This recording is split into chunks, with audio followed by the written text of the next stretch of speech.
Ms. Manning, I think you're totally right when you say that China is pre-positioning capabilities in advance of some deployment of them. Is one way China does that by having U.S.-based technology platforms that they own or control in order to pre-position for their cyber capability?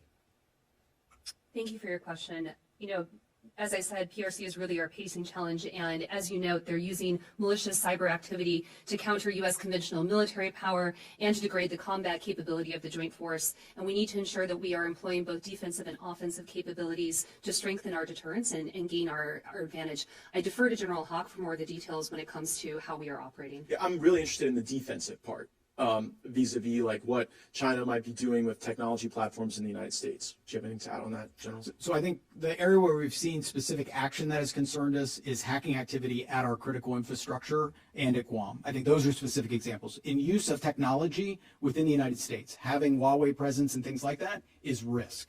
Right, so that's what I want to get into, because I agree. The hacking is sort of like if they're breaking into your house, but the Huawei example you give is more like inviting them in the front door.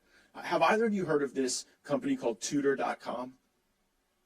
Okay, so this is a technology platform that is owned by Chinese nationals through the Primavera Holding Limited company, and it is principally used by DDoA, by the Department of Defense's education system for military-connected families. If you had a technology platform that was being used specifically by military families owned by Chinese nationals, would that raise any red flags based on what you're talking about regarding the need to be resilient to that pre-positioning that Ms. Manning discussed?